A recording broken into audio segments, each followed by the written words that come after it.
Alrighty, so in this video, I'm going to directly address some of the misconceptions and mistakes that I saw in this week's quiz. So the first is the role of the idea of branching and the effect of the melting point and boiling point. And I kind of touched on this in some of the other videos, but we only see branching come into play when we have a carbon chain.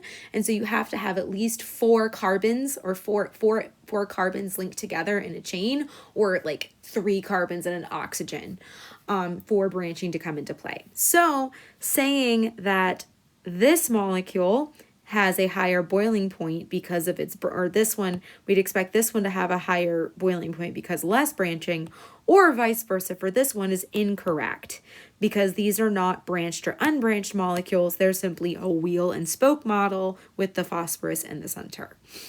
And so what's actually the cause here is this phosphorus, there's lone pairs there, those bonds, whoops, actually, I think I might be going in the wrong direction here. Oops. So chlorine's more electronegative than phosphorus, so we are going to see a dipole go away from the phosphorus towards those chlorines.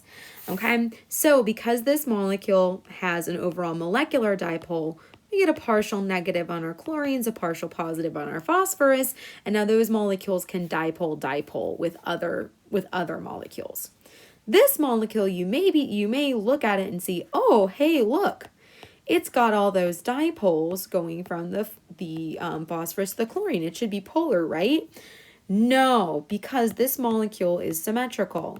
If you've got a situation where you have the number of bonding groups and the number of electron groups are the same, and all of the bonds are the same, so there's no lone pairs, this molecule is symmetrical.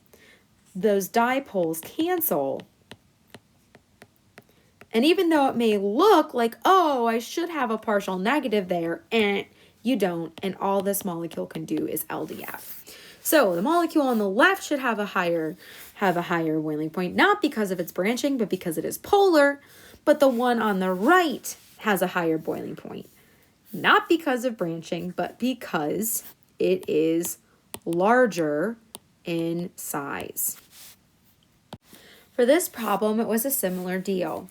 So a lot of people looked at the structure on the left, and I think based on the way the molecule was drawn, a lot of people suggested that this molecule on the left had a higher boiling point because it was more planar. But the reality is it's not that. So branching, planarity, etc. don't come into play because all we've got are 2 carbons here. The most important thing with determining a boiling point is the identity of the intermolecular forces. So what we have to do is we have to go in and look for polarity. Now, this bond is a single bond, so it's rotatable. So what's going to happen here is these dipoles from the carbon to the chlorine are going to cancel each other out. This is a symmetrical molecule, and so it is nonpolar. So all this molecule can do is London dispersion force. All right, so those are going to be on opposite sides. They're going to cancel each other out. However, with this version of the molecule over here, you've got 2 chlorines and they're pulling in the same direction. So what we have is a polar molecule. And that polar molecule can form dipole-dipole with itself. So the chlorines on one molecule can snuggle up with the partial positive on the carbon on another. Another thing I noticed is there was some reference to hydrogen bonds. So it looked to me like students were counting the number of carbon-hydrogen bonds and saying that one molecule was better than the other because it had more hydrogen bonds. So a hydrogen bond is when you have a partial positive on a hydrogen being attracted to the partial negative on another molecule. Now, a hydrogen can only get a partial positive if it is connected to an electronegative atom, specifically an N, an O, or an F, and it has to be directly attached. So this hydrogen can hydrogen bond because it's bonded directly to an oxygen. This hydrogen can hydrogen bond because it's attached directly to a fluorine. These hydrogens can all hydrogen bond because they're directly to a nitrogen. This hydrogen cannot because it's attached to a carbon. This hydrogen cannot. It may look like it can because it's close to an oxygen, but it's still connected directly to a carbon. And finally, these hydrogens definitely cannot hydrogen bond because they are attached just to carbons and there's nothing else on the molecule. Finally, one more misconception that I noticed is one of the arguments for justifying PCl5 over PCl3 is because some people suggested that the one on the right was had a higher boiling point or melting point because it had more bonds, and that more bonds needed more energy to break. So that's not the case. And the reason is because it's the difference between... So intermolecular forces talk about breaking the weak, transient, and not permanent interactions that happen between two separate molecules. So inter means two molecules, alrighty? Intramolecular forces refers to the types of bonds that we talked about when we learned about Lewis theory. So intramolecular forces means within one molecule, all right? So this is talking about covalent bonds,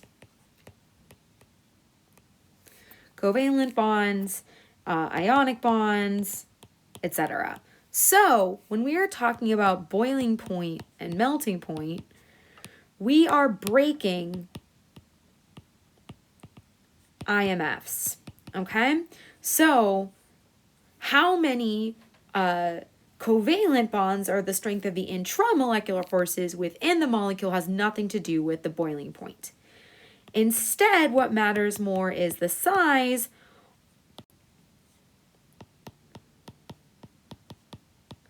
or what we call the polarizability. So as a molecule gets bigger, it's not so much there are more bonds within the molecule that can be broken, because those do not affect the strength of the intermolecular forces, because we're breaking between the forces between two molecules, not the forces within one molecule, but rather the effect of size has more to do with as you have more atoms, larger atoms are more polarizable, or their electron clouds are easier to push around, or easier to generate a temporary dipole on the surface. But also, if the more atoms you have, the more electrons you have to move around, and the more potential for contacts and London dispersion forces you have to make.